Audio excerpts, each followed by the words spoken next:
رب العالمين وكان استرسكي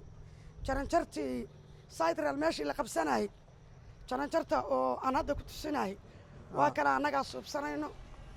qofna ma weydiisanayno alaabtan oo dhan waa alaabta ka soo hartay construction-ka marka construction-ka geedahan waa geedihii guriga markii la shubayay lagu dhisayay kuwan dhagaxan dhagaxu ka soo haray kuwan wuxuu ka soo haray ventilation-ka meelaha airka intoon anaga samaysanay geerahan anaga beeraha ka soo jaranay wax kasta waxa ii anfacaysaa markaan dhismaha halkan bilaabayo hadduu ilaahay ka dhigo maxay ay tooy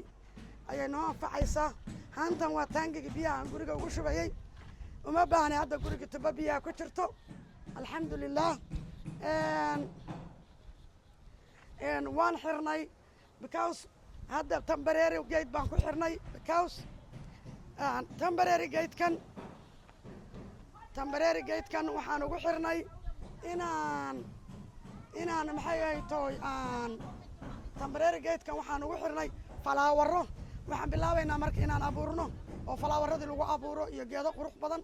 intan oo idil because ما شاء الله شقة أبورك بك اللي أنا حتى ماموينك حتى شقة أبورتي of course maamooyinka gurigayga ila dhisay gurigayga xataa way dhisayeen gurigayga weyn okay marka waxaan sameeyaa shaqaalo fiican markaan helo waan kiib garaystaa ما شاء الله midda kale woman empowerment dumarka in shaqo la siiyo waa woman empowerment inay dumarka aan majority ay yihiin because waa hooyooyin annagoo kale ah oo ilmo korsanaya marka wax kasto after construction wax kasto waan collect gareeyay waxaan oo idil dib loo isticmaal doonaa waa lacag fara badan xitaa galaani wakaasa maaragta waxaan also dhisi doonaa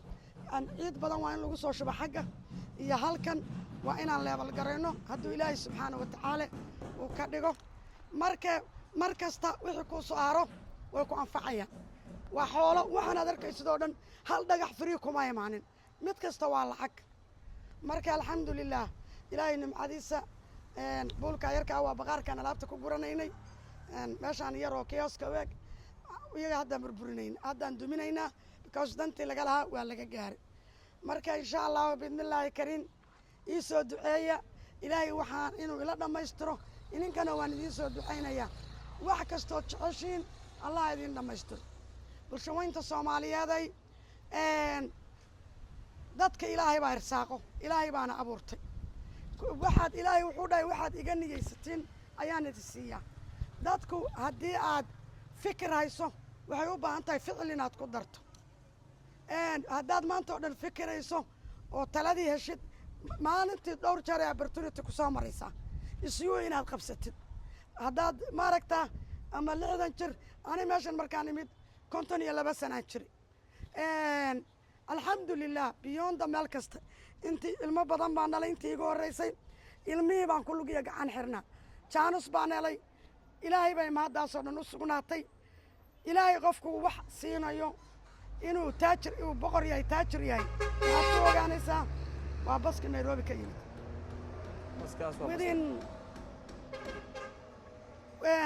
midda kale oo anakana caawisay waa family unity waxaanaan samaynayo oo dhan ilmaha odayga aniga we are one unit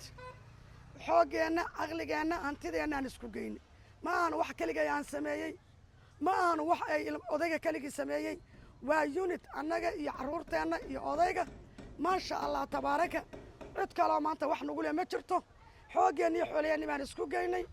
odaygayga waa retire buu gaaray retirement buu qaataa anagu wixii aniga income isoo galo ilaahay siiyo carruurtii oo shaqaynayso wax walba waan isku geyn taasaa keentay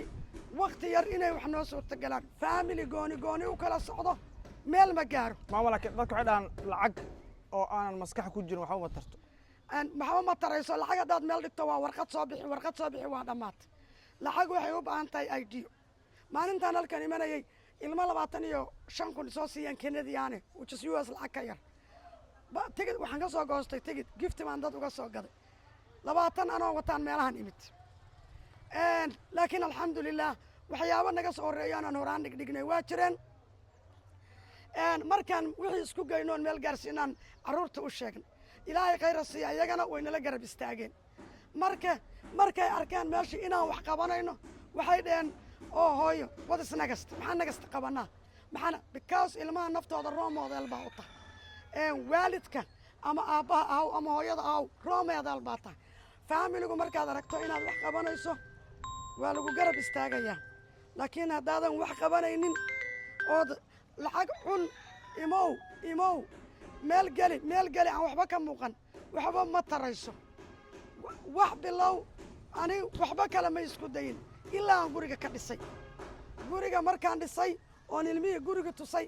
ayagaa yidhahdeen hooyo nagasti waxaa rati samee راس بعد المال ارتينا ميل اد كو هيتنا meelaad salka dhulka dhigto waa inaad hesho mar kastaan gabdhaha u sheega war horta salka meel la hela meel aad digtiin samaysta markee yar macane alxamdulilah waa ku kaasaa jaamac wax badan baa ku dhiman there is a lot to explore meeshan waa meesha ugu quruxda badan ee ani naftayda ayla fiican waayo dekadii weyneyd baa ku taalla weli dekada kumaan geyn waa inaan dekada ku araanji garayno dekada olso waa inaad tagtid insha allah maxay ay tahay magaalada olso weli tuur fiican kuma siin waayo anigii baa biisiya marka alxamdu lilaahi rabbi alcaalamiin waa meeshan waa nabadgelyo waxaan leenahay welcome to Mukobe Soomaalida nolosha qaali ma ahan qudaarta qaali ma ahan waa meel affordable ood wax ka bilaaban karto waa meel jawigeedii hawadeeda fiican yahay marka soo dhawaada